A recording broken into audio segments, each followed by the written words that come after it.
truth. Workplaces can stress you. I mean, I know that 100%. Some environments can really abuse you and leave you emotionally drained. Apart from unrealistic deliverables some bosses expect from you, you have to deal with all sorts of characters. Look, as I was telling you earlier, now let's explore this critical issue of mental health in the workplace. I've been joined in the studio by Patience Osekre. She is the CEO of Supreme Health, and Hannah Ajay Mensah, the operational lead of Supreme Health. And they are here to share their insights on creating a healthier work environment. Ladies, you're welcome to the Morning Star. Thank you. Thank you so much. I hope you're well. We are well. How about you? I am well. Thank you for asking. Kindly Thanks. draw closer to your microphone for me. Pleasure to be here. Yes, Good morning to your listeners. absolutely, and I'm glad to have you here. This is a very important conversation, bearing in mind that a good number of us spend significant amount of time in the workplace, and therefore, if it is not conducive, it will affect every aspect of our lives. First of all, who will take the first question? Who would want to take the first question? Any of us. Any of us. So, okay, I'll start with Patience then, since you're the CEO. What was that eureka moment that gave you the insight to explore this particular issue about the workplace and mental health? Right. Our mental health is very, very important in terms of managing our holistic well-being. And as you rightly said from the beginning, we spend majority of our time in the workplace. And our mental well-being contributes a lot in terms of our performance and productivity. And I'm talking in terms of how the choices that we make, our decision making, our sense of judgment, all these contribute to how we perform and how productive we are in the workplace. So in terms of promoting mental health in the workplace, I think it's really, really important. It is of strategic relevance, very imperative in terms of, determining organizational success, determining also the economic value that employees bring to the workplace. The reason why we went into this sort of phase of looking at workplace mental health is that it is very important that employers take the mental well-being of their staff really, really important. Because, for example, an employee who is highly stressed, who has got, challenging family or personal life issues, when they come to the work environment, they will not be able to focus, because you come into work, you don't lock your problems away at home. You come with you. It is with you 24/7. So it's really, really important that you have that confidential outlet whereby all the support or initiative, mental health support, resources and initiatives to be able to be have the help and support that you need to help you to function very well. So it's really important that workplaces have these initiatives, mental health initiatives, infrastructures that will help them to be able to mobilize, the mental capital, mental well-being of the employees so that they'll be able to harness their talents, potential, unleash their potential. Okay. So the same way we prioritize the physical well-being. I mean, most insurance company is geared towards, the physical or medical well-being. But our mental health is the epicenter of our functionality. Absolutely. Our body, obviously, is a servant of the mind. So, from the time you woke up this morning, you made decisions and choices as to what to do, whether you come into the studio this morning or not. All these took place in your mental space. Yes. So that is the most important aspect that determine how we function daily. So I think priority needs to be given to it. Okay. And do you have any personal experience, for instance, that may have equally pushed you to do this? And I would ask both of you this question. I would ask you first, and then I would come to Hannah as well, whether there's been any personal experiences with regard to, work and how stressful it can get sometimes. Okay.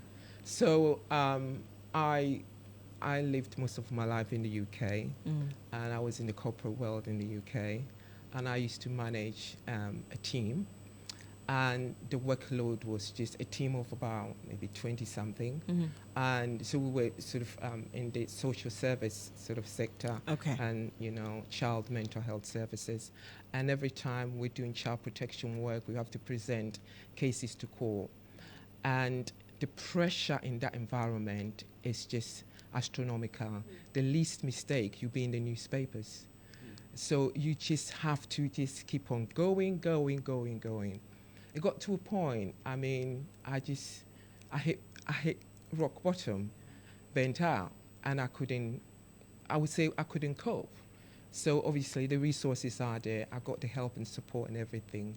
And that actually steered me to do a research in mental health in the workplace, and also emotional literacy in terms of sometimes that you're not well, you're not yourself, not that you're not well, you're not yourself, but even the vocabulary to express how you're feeling, you don't have that vocabulary. So I did a huge research in emotional literacy, and the organization that I was working for sponsored me to do a master's program in psychotherapy, and then came back, and that really changed my life, and I decided to go that pathway.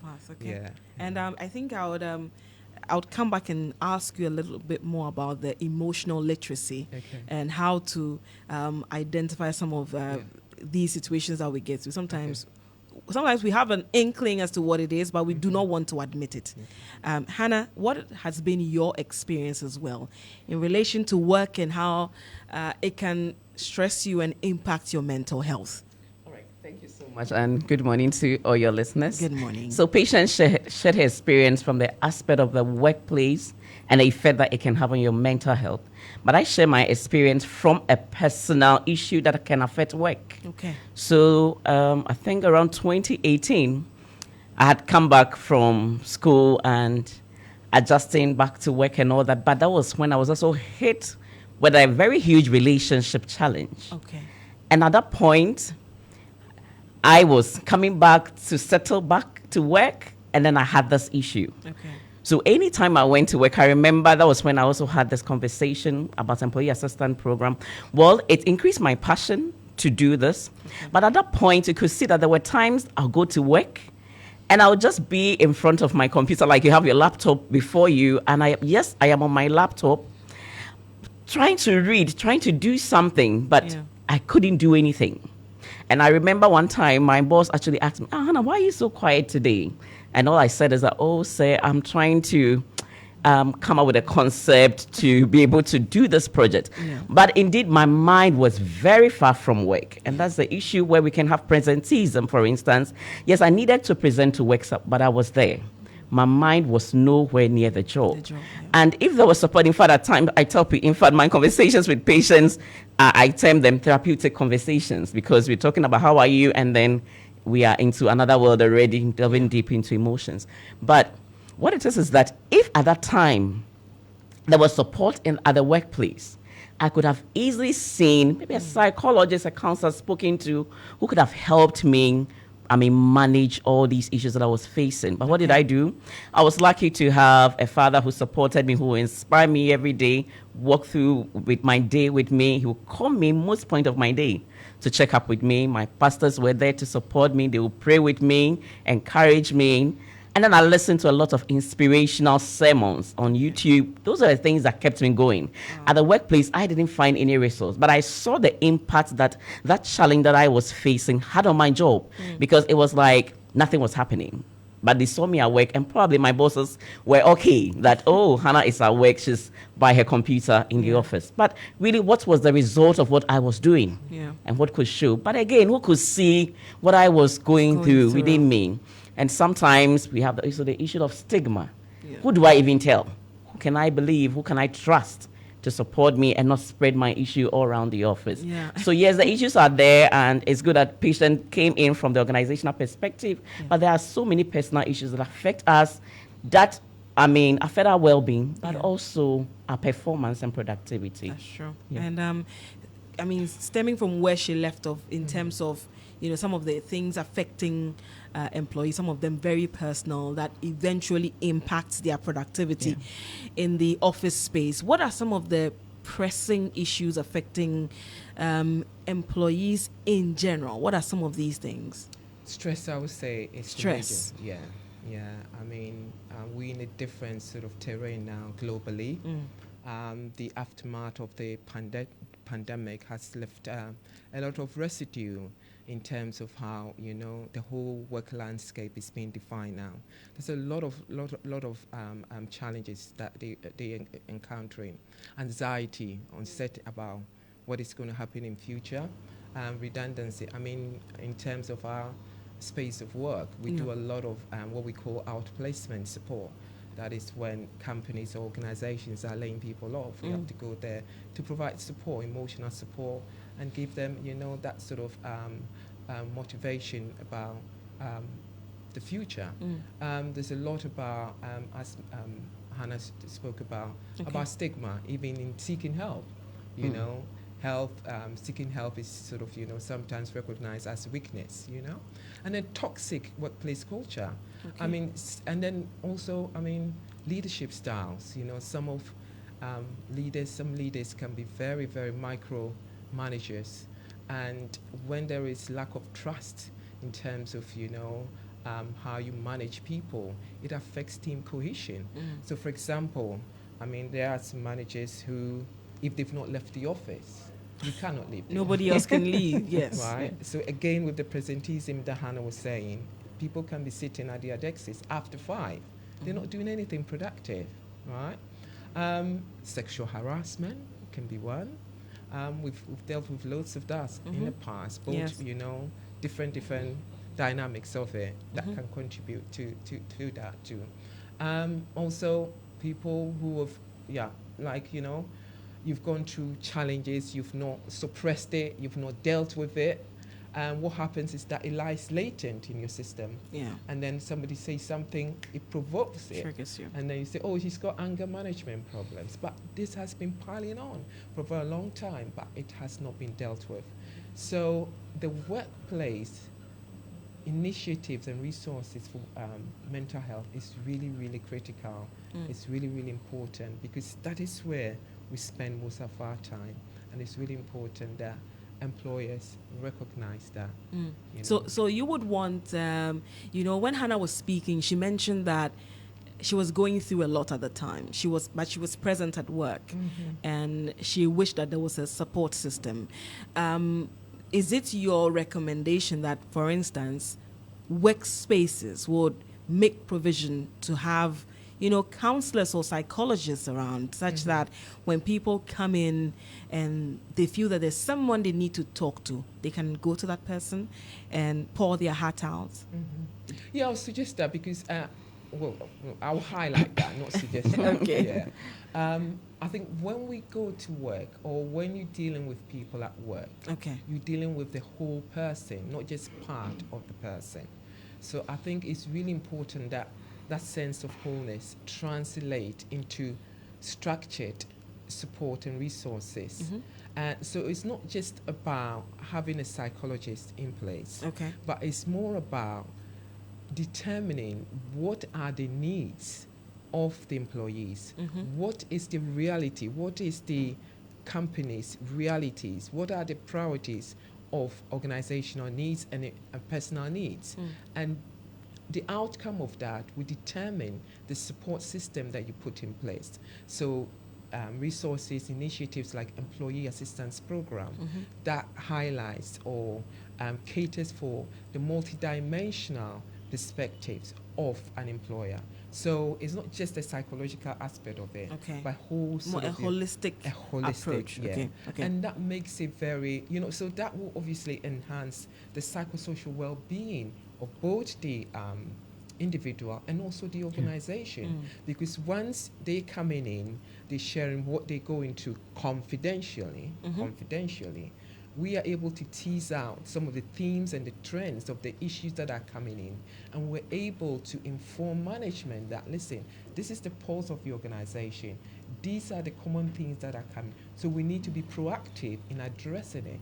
Because if you don't do that, then obviously you stand a chance of having, employees who are not functional, who are not productive, and it goes a long way to affect the bottom line, which obviously is a key thing for all of us. And I mean, from what she said, does it mean that, these days you expect employers, for instance, Hannah, you expect that employers would focus on someone who is well, and well in this sense that doesn't mean physically well alone, that the person is equally mentally well, and that when you focus on it that way, you are able to get more from your employee. Is that the case?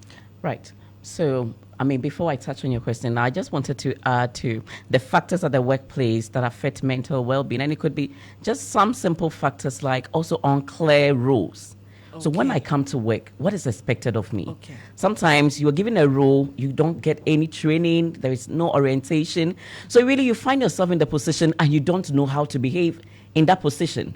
So you're coming to work, your heart is already jumping because people are looking up to you. Yeah. For instance, if you were promoted to a position where others probably even competition around it, and you haven't been given the right training, orientation to know how to behave in that position.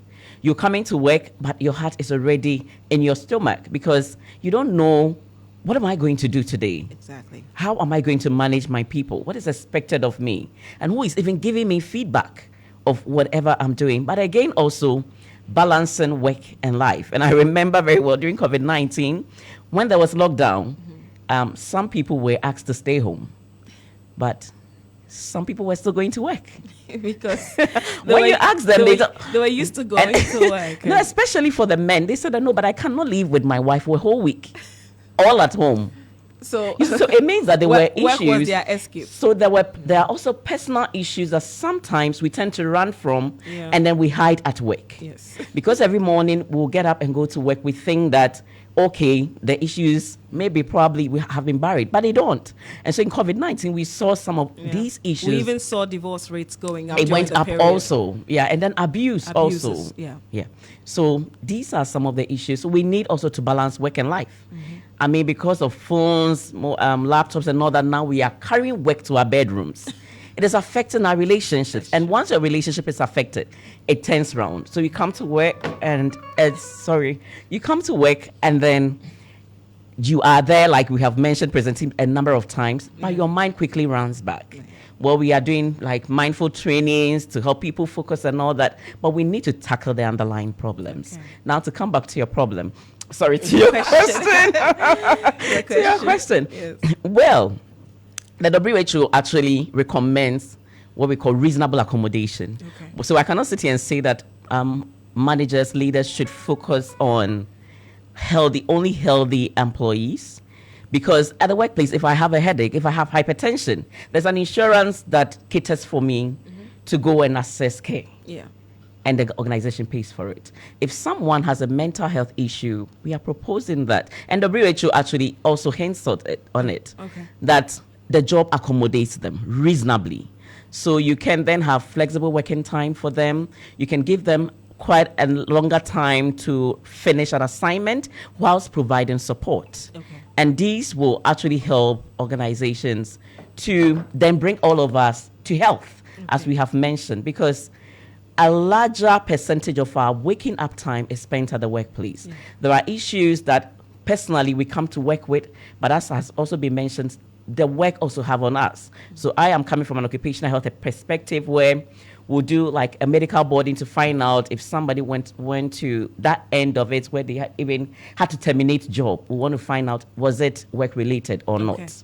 But in mental health, I haven't seen much done. That if I was working and I had a mental health problem, I mean, the medical board will sit on it and try to assess this problem, but it might be difficult anyway because we are not even, when you were coming to work, probably you did your medical examinations, right? Physicals. And nobody assessed your mental state. No. So as you were coming here, if you were almost at depression, we didn't assess that. How would they know?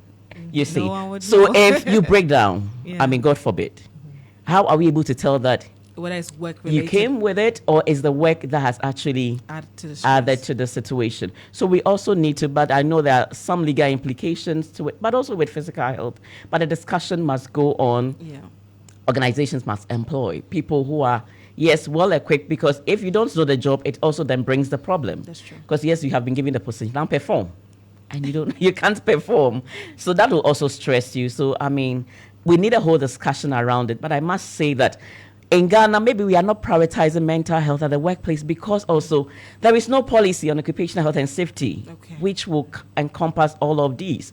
So we are also pleading with them, with Parliament, to fasten, because it's been very long talking about the occupational health and safety bill to protect people at work. Okay. Right.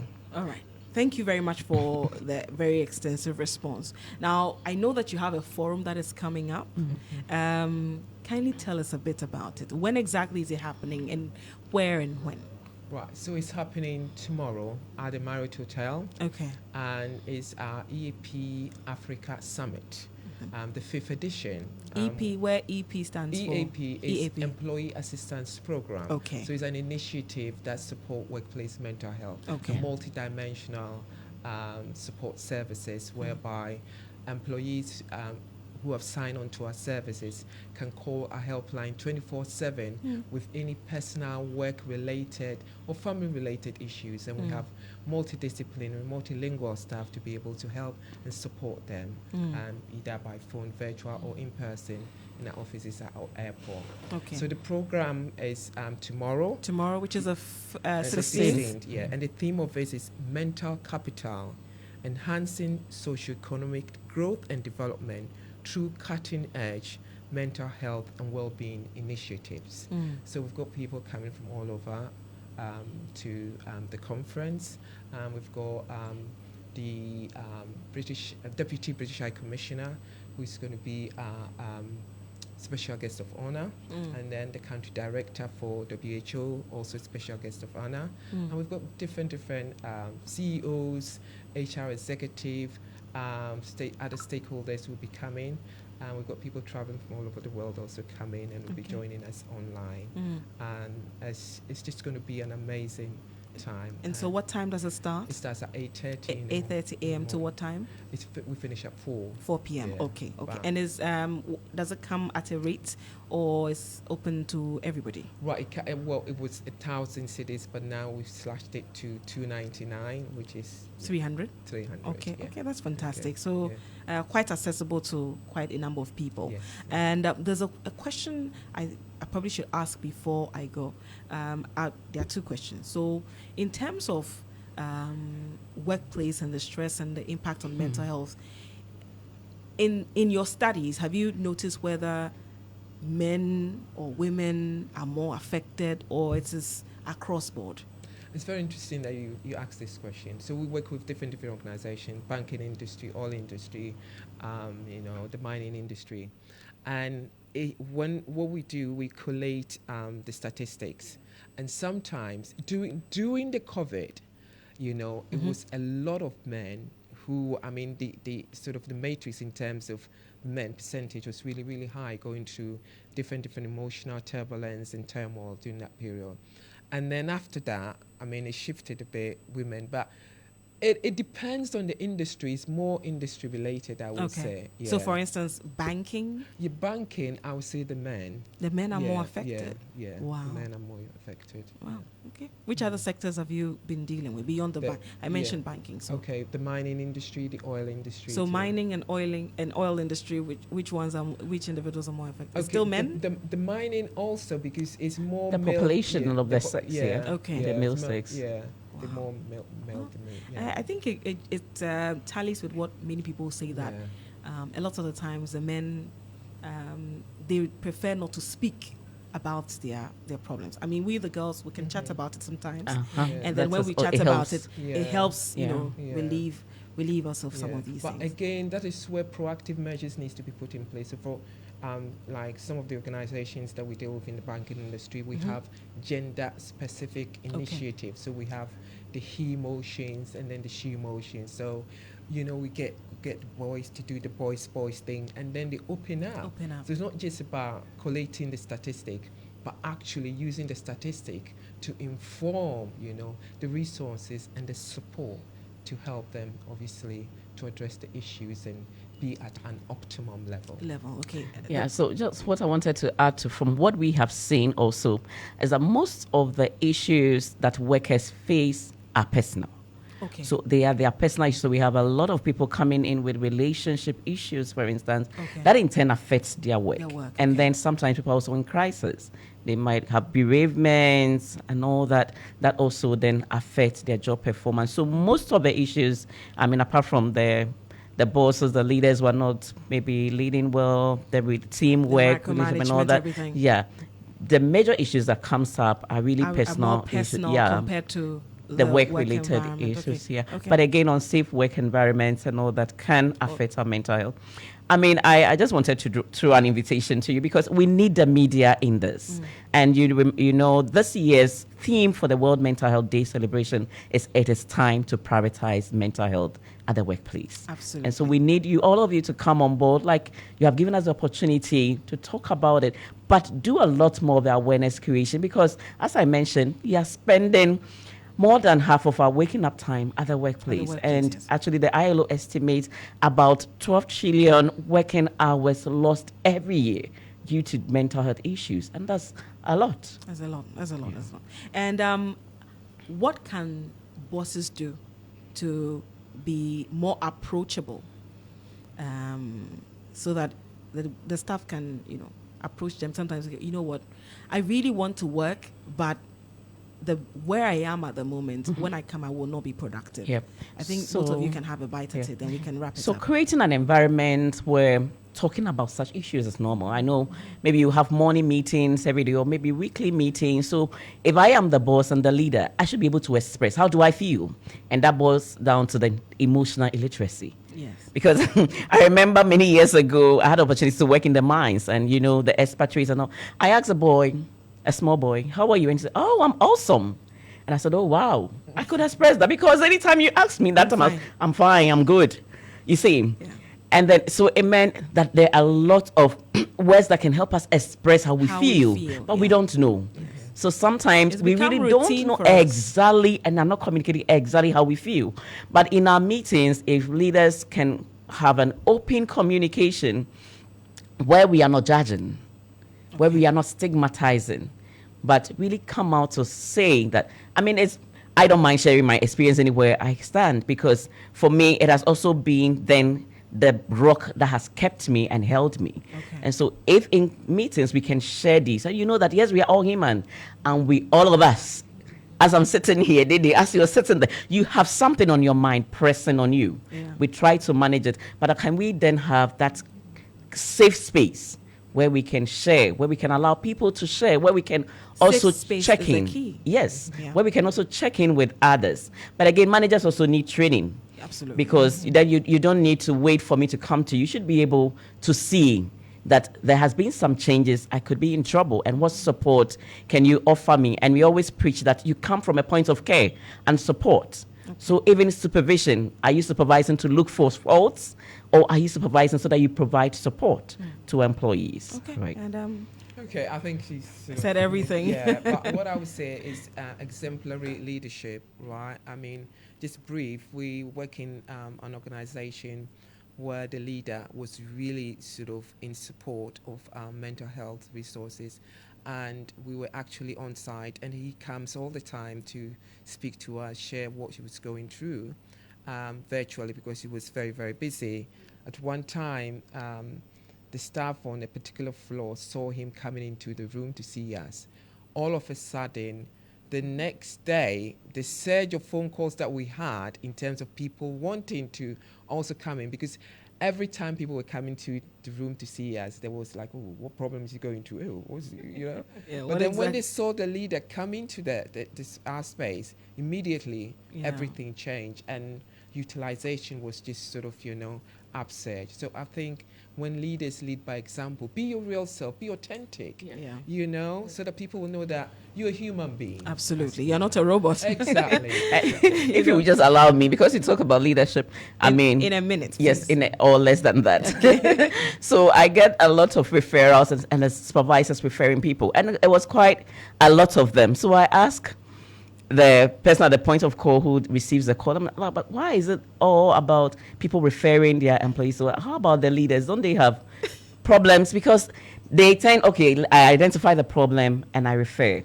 But we don't look at ourselves at the workplace that we are also human who have issues and we need to attend to ourselves. Absolutely. So that's it. We also need to attend to ourselves and get the resources to help us. All right. Great. Thank you, ladies, so much. And I'll give you 1 minute. Just rehash the event tomorrow, the time and the venue. Okay, so the EAP Africa Summit 2024 comes on tomorrow, Wednesday, the 16th of October at the Marriott Hotel, Accra. And the theme is Mental Capital, Enhancing Socio-Economic Growth and Development through Cutting-Edge Mental Health and Well-Being Initiatives. All right. And we're looking forward to seeing you all. 8:30 It a.m. will be to great 4 to see p.m. you now. I'll do my best to Great. pass through. Thank you all very much for coming. We are most grateful. Pleasure. Yeah. Pleasure. Great. Well, we wish you all the best too tomorrow for the event. And Thank you. we were joined in the studio by Patience Usekre. She is the CEO of Supreme Health, and Hannah Ejay Mensah, the operational lead of Supreme Health. So make sure you participate in tomorrow's events. It's still the Morning Star here on Star 103.5 FM. Whatever it is, you've got to love your life, you know?